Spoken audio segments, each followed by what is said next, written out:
ಬಾಬಾ ಸಾಹೇಬರ ತತ್ವ ಸಿದ್ಧಾಂತಗಳು ಇಂದಿಗೂ ಪ್ರಸ್ತುತ. ಅವರ ಚಿಂತನೆಗಳು ಮತ್ತು ಆಶಯಗಳ ಮೂಲಕ ನಮ್ಮೊಂದಿಗೆ ಇನ್ನೂ ಜೀವಂತರಾಗಿದ್ದಾರೆ.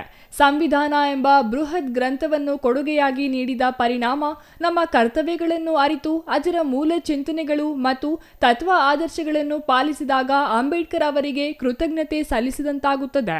ರಾಜ್ಯ ಸರ್ಕಾರ ಭಾರತದ ಸಂವಿಧಾನದ ಬಗ್ಗೆ ಮತ್ತು ಅಂಬೇಡ್ಕರ್ ಅವರ ಬಗ್ಗೆ ಅರಿವು ಮೂಡಿಸಿ ಅವರ ಮಾರ್ಗದಲ್ಲಿ ನಡೆಯುತ್ತಿದ್ದೇವೆ ಎಂದರು. ಕಾರ್ಯಕ್ರಮದಲ್ಲಿ ಸಂವಿಧಾನದ ಪೀಠಿಕೆ ಬೋಧನೆ ಮಾಡಲಾಯಿತು. ಈ ಸಂದರ್ಭದಲ್ಲಿ ತಹಸೀಲ್ದಾರ್ ಶಿವಕುಮಾರ ಕಾಸನೂರು, ಮಾಜಿ ಶಾಸಕ ಕಳಲೆ ಕೇಶವಮೂರ್ತಿ ಹಾಜರಿ.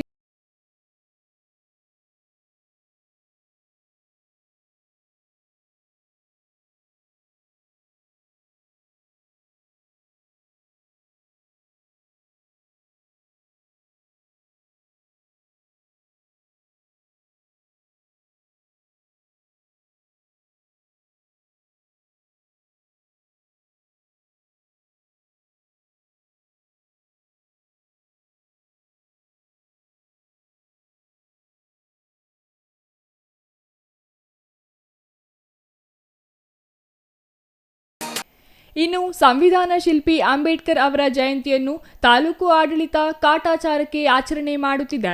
ನಂಜನಗೂಡು ನಗರದ ಚಾಮರಾಜನಗರ ಬೈಪಾಸ್ ರಸ್ತೆಯ ಹೃದಯ ಭಾಗದಲ್ಲಿರುವ ಅಂಬೇಡ್ಕರ್ ಪುತ್ಥಳಿಯ ಗೋಪುರವನ್ನು ಸ್ವಚ್ಛಗೊಳಿಸದೆ ಜಯಂತಿ ಆಚರಿಸಲಾಗಿದೆ. ಗೋಪುರ ಧೂಳಿನಿಂದ ಕೂಡಿದ್ದು, ಹಕ್ಕಿಗಳ ಹೆಕ್ಕೆ ಮತ್ತು ಧೂಳನ್ನು ಸ್ವಚ್ಛಗೊಳಿಸಿ ಸುಣ್ಣ ಬಣ್ಣ ಬಳಿದು ಅಂಬೇಡ್ಕರ್ ಜಯಂತಿಯನ್ನು ಆಚರಣೆ ಮಾಡಬೇಕಿತ್ತು.